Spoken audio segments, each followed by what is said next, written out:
Halo dan selamat datang kembali. Pernah nggak sih Anda benar-benar berhenti sejenak terus mikir, kenapa ya kita kok yakin banget besok pagi matahari bakal terbit? Atau kalau pulpen ini saya lepas pasti jatuhnya ke bawah, bukan melayang gitu. Hmm, kedengarannya sepele ya, tapi itu pertanyaan filosofis yang dalam loh. Iya kan? Nah hari ini kita mau coba gali lebih dalam nih sebuah percakapan kunci dari bab 7 buku David Deutsch, The Fabric of Reality. Bab 7 ya, yang soal justifikasi itu. Betul. Intinya gini, gimana sih kita bisa membenarkan keyakinan kita sama sains buat prediksi masa depan? Bukan cuman iya biasanya gitu, tapi justifikasi yang beneran kuat gitu. Oke, ini masuk ke ranah epistemologi ya, bagaimana kita tahu apa yang kita tahu. Kali ini, ya bantu Anda memahami argumennya, kenapa kita bisa percaya sama sains tanpa kejebak masalah klasik filsafat, problem induksi. Problem induksi, ya. Siap buat mikir agak berat tapi seru nih. Harus siap dong.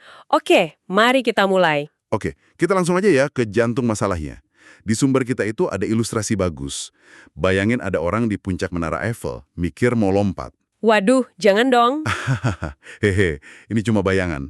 Orang ini mungkin 99,999% yakin lah gravitasi bakal narik dia ke bawah kayak biasa. Tapi pertanyaannya, dasar logisnya apa? Selain ya, kemarin-kemarin juga gitu. Nah, disitulah problem induksi muncul. Intinya kan sebanyak apapun kita lihat matahari terbit di masa lalu, secara logika murni nih, itu nggak buktiin kalau besok pasti terbit lagi. Betul, masa lalu itu nggak otomatis jamin masa depan. Jadi kalau bukan kebiasaan aja, apa dong yang membenarkan ekspektasi kita sama keteraturan alam ini? Kok kita yakin pulpen itu bakal jatuh besok? Nah, ini titik krusial di mana pandangan filsuf Karl Popper yang dibahas di sumber kita itu nawarin jalan keluar yang beda banget. Beda gimana tuh? Popper itu nolak ide kalau sains bekerja dengan ngumpulin banyak observasi terus nyimpulin hukum umum. Itu kan induksi tadi. Oke, terus menurut Popper gimana? Menurut Popper, sains itu intinya soal memecahkan masalah dan mencari penjelasan yang makin lama makin baik tentang cara kerja dunia. Jadi bukan ngumpulin bukti, tapi cari penjelasan ya? Iya. Jadi ilmuwan itu ngajuin dugaan berani, hipotesis, atau teori buat menjelaskan suatu fenomena. Nah, bagian paling pentingnya nih, Apa tuh? teori itu harus diuji habis-habisan. Tapi bukan buat dikonfirmasi, justru buat dicari salahnya. Disinilah konsep kunci Popper, sanggahan atau refutation. Tunggu. Jadi kekuatan teori itu bukan dari seberapa sering dia cocok sama observasi, Bukan. tapi justru dari seberapa kuat dia bertahan waktu dicoba disalahkan. Wah, ini agak kebalik ya sama cara pikir biasa. Tepat sekali. Coba dipikirin. Gampang banget kan cari contoh yang mendukung hampir semua teori. Kalau kita nggak kritis, kayak astrologi gitu, selalu aja ada yang bisa dicocok-cocokin. Ya juga ya. Nah, Popper bilang, teori ilmiah yang kuat itu yang berani ambil resiko. Dia bikin prediksi spesifik yang bisa diuji, dan, penting nih, berpotensi salah. Kekuatannya datang dari fakta bahwa dia udah selamat dari berbagai upaya serius buat menyanggahnya, lewat eksperimen yang memang dirancang buat jatuhin dia, dan lewat kritik rasional yang tajam, yang sama, ternyata gagal di ujian itu. Atau berhasil disanggah. Jadi perbandingan dengan rivalnya juga penting. Banget. Jadi fokusnya itu, teori mana yang paling tangguh bertahan di medan pertempuran ide dan eksperimen. Kita nggak usah pusing mikirin semua kemungkinan teori aneh yang nggak terbatas. Yang penting gimana teori kita ini ngelawan rival-rival aktual yang ada di diskusi ilmiah. Oke, saya mulai nangkep. Bertahan dari sanggahan itu krusial. Tapi tadi Anda juga nyebut penjelasan. Nah ini nih yang bikin makin menarik. Kenapa sih penjelasan itu sendiri kok fundamental banget di kerangka Popperian ini? Kenapa nggak cukup punya teori yang prediksinya akurat aja walau kita nggak ngerti kenapa bisa gitu? Pertanyaan bagus. Karena penjelasan itu ibarat mesinnya yang bikin teori bisa diuji dan dikritik secara mendalam. Coba pakai contoh dari sumber ya. Bayangin teori planet digerakin malaikat tak terlihat. Oke. Mungkin aja kita bisa atur ceritanya si malaikat ini biar cocok sama pengamatan posisi planet. Tapi teori ini miskin penjelasan. Dia nggak ngasih tahu kita gimana malaikat itu kerja, mekanismenya apa, batasannya apa.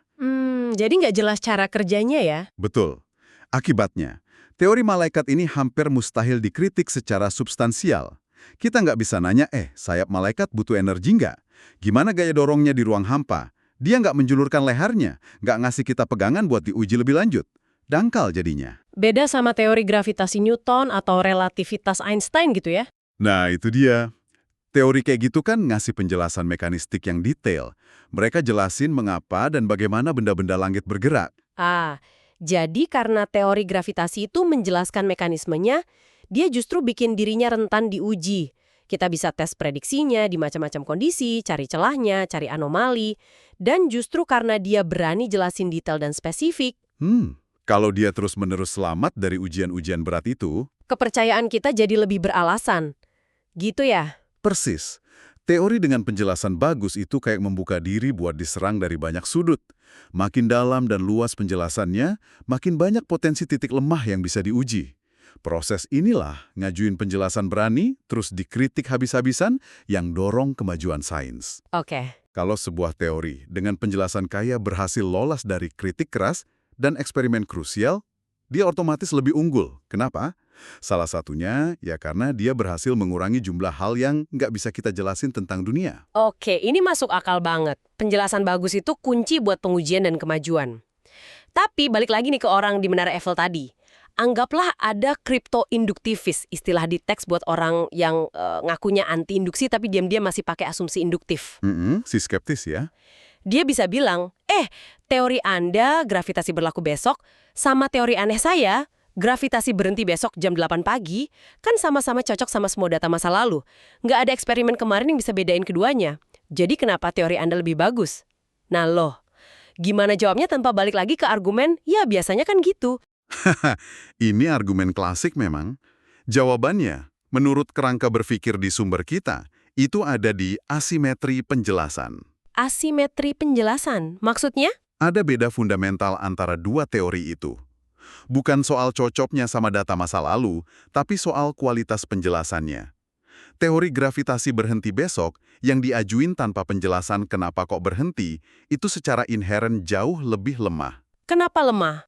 Karena teori aneh itu harus mempostulasikan, atau kasarnya, ngaranglah, sebuah keanehan besar.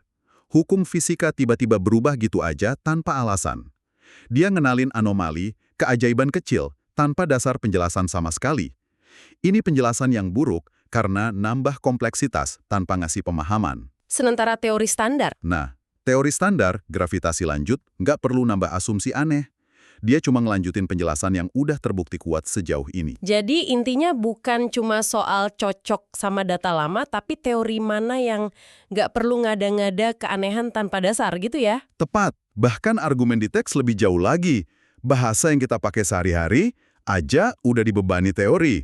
Waktu kita ngomong besok, dalam konteks fisika, kita itu secara implisit udah asumsiin adanya keteraturan, kelangsungan hukum alam. Wah, sampai ke bahasa ya? Iya, kalau ada orang ngusulin teori gravitasi berhenti besok dan nganggap itu hal normal aja, nggak perlu penjelasan ekstra, dia sebenarnya lagi ngusulin revisi radikal ke pemahaman kita soal fisika dan soal cara kerja bahasa.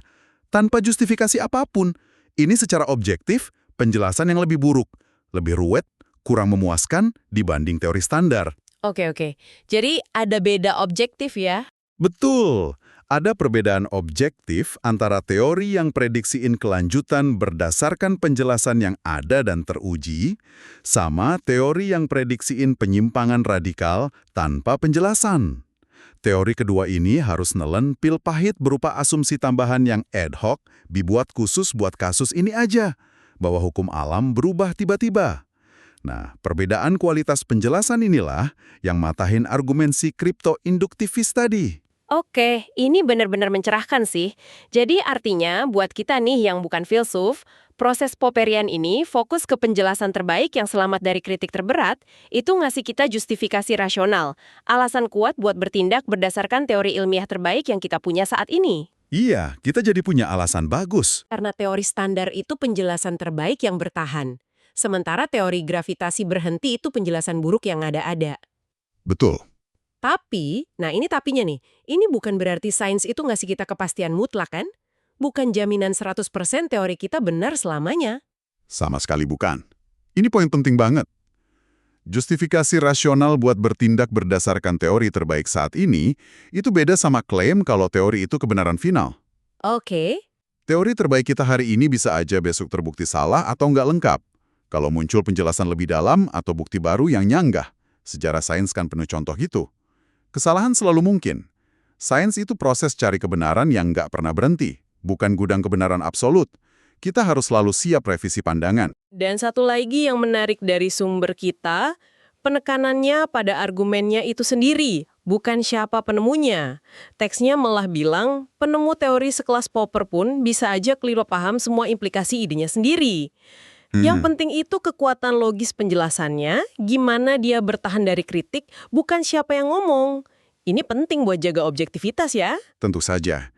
Tapi, dialog imajiner di teks itu kan belum selesai. Si kriptoinduktivis masih punya satu peluru terakhir. Oh iya, apa tuh? Dia nanya gini, "Hei, waktu Anda milih teori berdasarkan penjelasan terbaik, bukannya Anda diam-diam asumsiin semacam prinsip induksi bahwa masa depan bakal cukup teratur sehingga penjelasan bagus bisa ditemuin dan bakal terus berlaku? Bukannya ini induksi lewat pintu belakang?" Nah, ini dia. Pertanyaan jebakan Batman nih.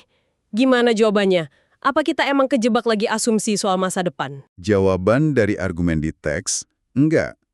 Justifikasi kita milih teori A daripada B, sekarang itu murni didasarin evaluasi saat ini terhadap kualitas penjelasan masing-masing dan catatan sejarah gimana mereka bertahan dari kritik sampai saat ini. Jadi bukan meramal ya? Bukan, kita nggak meramal masa depan dari masa lalu. Kita cuma bikin pilihan rasional terbaik dengan info dan alat analisis yang kita punya sekarang. Oke. Penting nih misahin dua pertanyaan. Pertama, gimana kita benarkan pilihan rasional kita saat ini buat pakai teori A, gravitasi lanjut, ketimbang B, gravitasi stop?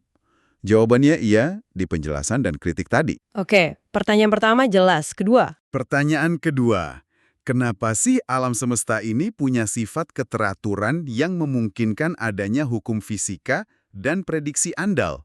Nah, itu pertanyaan fisika yang lebih dalam. Tapi, apapun jawaban buat pertanyaan kedua ini, itu nggak ngubah justifikasi buat pertanyaan pertama. Kita tetap harus milih penjelasan terbaik yang ada sekarang. ngerti. Jadi justifikasinya itu soal proses evaluasi saat ini, bukan asumsi umum tentang masa depan. Terus di akhir dialog di sumber, ada catatan menarik soal cara kerja argumen di sains dan filsafat. Katanya bukan kayak bukti matematika yang rapi dari A ke B ke C gitu kan. Betul sekali. Prosesnya sering nggak linear.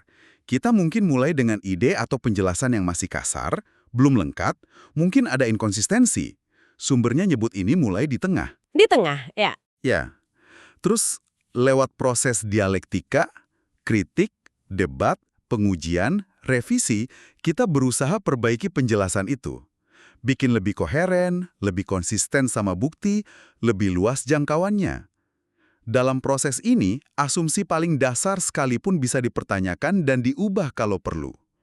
Justifikasi itu muncul dari dinamika perbaikan lewat kritik ini, bukan dari fondasi awal yang dianggap sempurna dan tak tergoyahkan. Oke. Rasanya udah cukup komprehensif ya. Mari kita coba tarik benang merahnya nih dari pembahasan mendalam kita soal bab 7 The Fabric of Reality ini. Boleh. Jadi poin utamanya, kita bisa percaya dan bertindak berdasarkan teori ilmiah buat masa depan. Tapi bukan karena kita lihat pola berulang di masa lalu atau induksi naif gitu. Bukan. Tapi karena kita punya proses rasional buat milih penjelasan terbaik.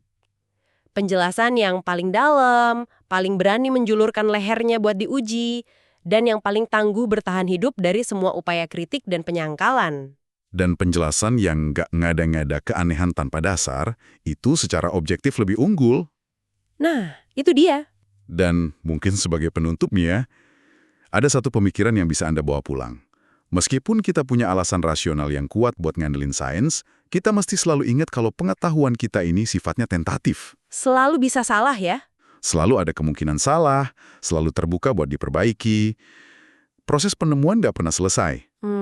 Pertanyaannya buat Anda renungkan. Mengingat sifat pengetahuan ilmiah yang selalu bisa direvisi, gimana seharusnya sikap kita waktu ambil keputusan besar berdasarkan sains? Mau itu keputusan pribadi soal kesehatan, atau keputusan kolektif sebagai masyarakat soal kebijakan lingkungan, atau teknologi baru?